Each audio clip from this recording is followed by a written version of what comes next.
Desde o 14 de março deste ano, está vigorando a lei que equipara o menor sobre a guarda judicial a filhos para fins de benefícios previdenciários. Aqui no estúdio, a gente vai conversar com a doutora Ellen Paranhos para explicar melhor sobre essas alterações na lei. Doutora, seja muito bem-vinda ao Bom Dia Barreiras.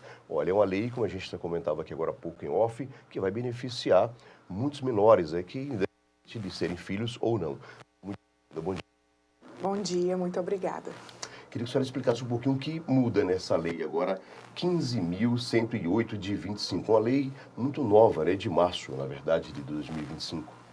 Isso, com essa nova lei, a alteração que surge é que agora outras pessoas, além de cônjuges, companheiros e filhos, poderão pedir a pensão por morte. Quem são essas pessoas? São pessoas que geralmente são criadas e sustentadas, pelo titular, o beneficiário, e que antes não existia essa possibilidade, assim, além de ir para uma briga judicial e tudo mais. Então, devido à situação fática da pessoa ser dependente, surgiu a alteração legislativa e agora existe a possibilidade, sobrinhos, enteados, pessoas que realmente, caso comprovem a dependência econômica, estejam com a documentação toda ok, a partir de agora, elas têm a possibilidade, até mesmo na via administrativa do INSS, de conseguir essa concessão.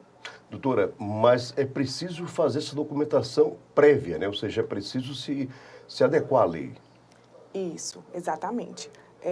Para evitar até questão de fraudes, Exato. Então, para as pessoas não forjarem coisas falsas, o INSS ele vai pedir uma documentação robusta que comprove essa dependência econômica.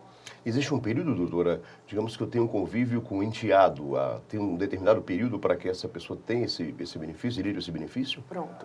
Essa questão do tempo depende de comprovação. Essa pessoa dependia Isso, que essa pessoa dependia do falecido. Então, assim, tem que reunir essa documentação, essa comprovação de dependência econômica por um tempo considerável, para que o INSS entenda que exatamente existia dependência econômica e não apenas, o pagamento de uma coisa ou outra, por exemplo, pagamento de mensalidade escolar. Então, você tem ali uma comprovação que aquele menor, ele depende do pagamento daquela mensalidade para poder estudar. Então, não é uma coisa esporádica, tem que ser um pagamento contínuo. E não só isso, A lei também traz a necessidade de que se exista documentação, registrada em cartório, uma declaração de dependência, inclusive especificando qual é a dependência. Então, vai ter que colocar lá, reside sobre o mesmo teto, se é beneficiário também, dependente do plano de saúde, se paga despesas médicas, escolares, odontológicas.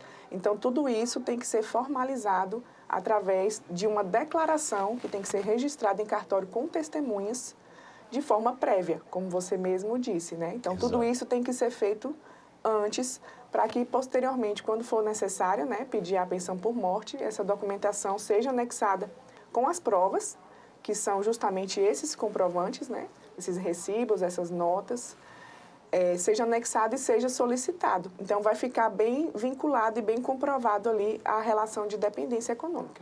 Doutora, no Brasil, muitos menores são criados por avós. Eles também podem se beneficiar da lei? Sim, podem se beneficiar. Além de toda a documentação, é necessário e importante comprovar que não existem outros meios, para aquela criança ali ser sustentada. Então, assim, a avó ficou ausente, mas se o pai pode suprir, manter, o INSS vai entender que não há necessidade de transferência dessa pensão.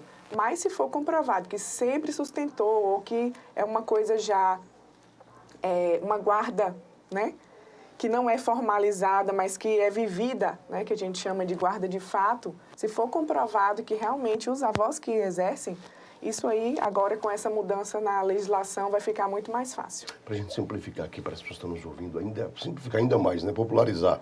Que tipo de documento as pessoas precisam guardar ou preencher para provar que dependia financeiramente do segurado, doutora? Pronto. Inicialmente, eu já ressalto que devem fazer a declaração. essa declaração, né, o modelo dela pode ser um modelo simples, desde que detalhe todos os gastos e as despesas que referem a essa dependência financeira. Tem que ter testemunhas idôneas para assinar e tem que ser registrado em cartório. Então, o primeiro passo é ter essa declaração, né? Perfeito. Já previamente pronta. E os outros documentos são justamente notas, recibos, comprovantes de dependência econômica, né? Que essas pessoas exercem sobre esses menores. Perfeitamente, doutora. E quem tem a guarda de uma criança ou cuida legalmente de alguém, essa pessoa também pode ter direito? Sim. A guarda, ela já vai ser um ponto a favor, certo? Porque é um documento judicial, né? Exato. Que já vai referendar essa existência desse vínculo. E, além disso, tem que comprovar a dependência financeira. Então, a dependência financeira é o ponto-chave. Por quê? Se você dependia financeiramente da pessoa e a pessoa vem a faltar, o INSS vai, através da pensão, suprir essa dependência financeira.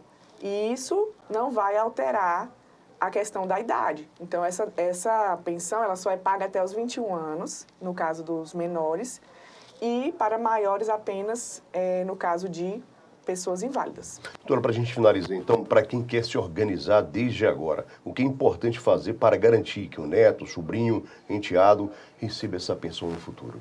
Pronto. O que eu recomendo seria juntar, guardar esses comprovantes, né? Os comprovantes, muitas vezes, eles também apagam. Então, xerocar essa documentação, guardar, escanear tudo, deixar tudo organizado com o passar dos anos, porque futuramente vai precisar. E também providenciar essa declaração, né, registrada em cartório, contendo toda a responsabilidade financeira, né, que a pessoa tem em relação à outra. Então, detalhar bem direitinho, né, e conforme for alterando essa situação, faça uma declaração nova, inclua outras despesas, outras coisas. Qualquer alteração tem que ser tudo. E vá guardando todas essas provas, porque futuramente, até mesmo na via administrativa, como eu falei no INSS, você poderá conseguir essa pensão. Muito interessante mesmo essa lei, doutora, que vai ajudar muita gente. Muito obrigado pela sua presença aqui no estúdio, falando de um assunto tão relativo, tão importante para a nossa comunidade.